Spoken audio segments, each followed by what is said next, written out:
जय जगन्नाथ। कुंभ मेला महाकुंभरे अनेक लोक डुब पकई आसिले। ए विषय किसी जानती? चलतु आज ए विषय मुझे किसी कहबी। कुंभ मेला भारतीय सनातन संस्कृति भली बहु पुरातन। देवासुर लड़ाई सहित कुंभ मेला जोड़ी हो रही। पौराणिक कहानी अनुसार देवासुर मिलित समुद्र मंथन अमृत बाहरिला।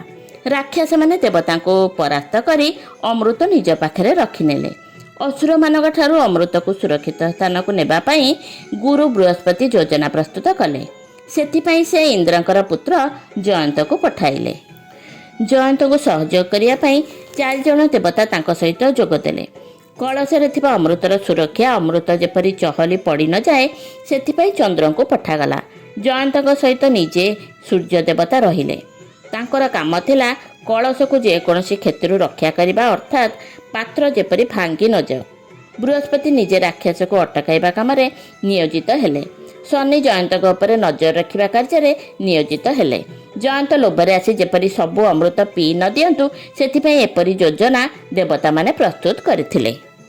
देवता माने असुरंक ठारू अमृत चोरई आनिले सत, किंतु 4 बुंदा अमृत पृथ्वी उपरे पड़ीगला।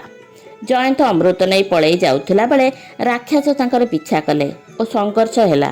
संघर्ष समय जेउठारे अमृत पड़ीथिला से 4टी स्थान हेउची प्रयाग, हरिद्वार, उज्जयिनी और नासिक। समस्त स्थान पवित्र नदी निकटरे अवस्थित। नासिक अरुणा और वरुणा नदीर संगम स्थल जेउठारू गोदावरी नदीर आरंभ होईछि। हरिद्वार गंगा नदी कूଳରେ एवं प्रयाग गंगा जमुना और सरस्वती नदीर संगम स्थल अवस्थित। उज्जयिनी शिप्रा नदी कूଳରେ अवस्थित। अमृत चोरेबा लगी जयंत सहित सूर्य, चंद्र, शनि, बृहस्पति जाइथिबारु सेही ग्रह मानकर अवस्थान अनुसार कुंभर स्थान समय निरूपण करा जाए।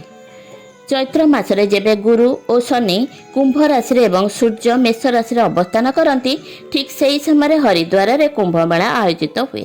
चैत्र मासरे जेतेबेले गुरु सिंह राशि और सूर्य मेष राशि अवस्थान करती सेतेबेले उज्जयिनी रे कुंभ मेला आरंभ हुए। भाद्रव मासरे सूर्य और बृहस्पति सिंह राशि किंबा चंद्र, सूर्य और बृहस्पति 3 देवता जेतेबेले अमावास्या कर्कट राशि रहती सेतेबेले नासिक रे कुंभ अनुष्ठित हुए। जेतेबेले माघ मासरे बृहस्पति मेष बा वृष राशि अवस्थान करती एवं सूर्य और नवचंद्र मिसी शनिकर मकर राशि अवस्थान करती ठीक सेतिक बेले प्रयाग रे कुंभ अनुष्ठित हुए। राक्षस मानक ठारू अमृत आनिबा कार्य गोटे दिन में समाप्त होई नथिला। एही कार्य पई संपूर्ण 12 दिन समय लागिथिला।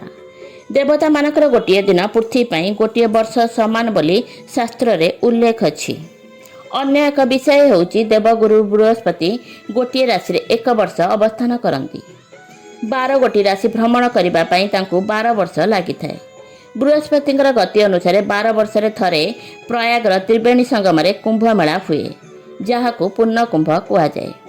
12टी पूर्ण कुंभ अर्थात 144 वर्ष थरे महाकुंभ अनुष्ठित हुए। चलित 2025 कुंभ मेला महाकुंभ अटे।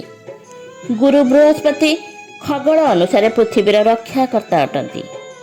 जेते सबू आंड्रॉइड पृथ्वी आड़ को आसती से सब को बृहस्पति निज आड़ को टाणी नियंती, जो कारण पृथ्वी ध्वंस न होई आज पर्यंत तिष्ठि रही। महाजागतिक शक्ति द्वारा पृथ्वीर ध्वंस लीला संभव हुए नहीं।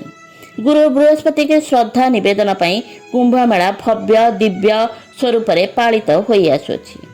वैदिक कालखंड पर कुंभ मेला को सर्वाधिक जनप्रिय कराइथिबा व्यक्ति होउचंती आदि शंकराचार्य। कुंभ मेला केवल शास्त्र भितर सीमित नुहे, यह भारत और भारत बाहर मध्य परिचित। अथर्व वेदर 4th मंडलर 34 सूक्त 19 मंडलर 53 सूक्त कुंभ शब्द व्यवहार करा जाइछि। पूर्ण कुंभोधिकालः अहितप्तः वे पश्यामः। महाभारत रे अस्थिका पर्व तीर्थयात्रा खंडरे प्रयागराजर स्थानर महत्व वर्णना करा जाइछि। पद्म पुराण अनुसार कुंभ मेला समय रे संगम स्थान मोक्ष प्रदान करिथाए। मत्स्य पुराण रे मध्य समान वर्णना देखिबाको मिलिथाए। हर्षवर्धनक राजत्व काल चीन परिव्राजक हुएनसांग भारत भ्रमण करथिले।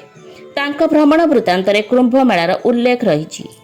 2017 रे यूनेस्को କୁମ୍ଭମେଳାକୁ ମାନବତାର ଅମୃତ ସାଂସ୍କୃତିକ ପରମ୍ପରା ସୂଚୀରେ ସାମିଲ କରିଛି।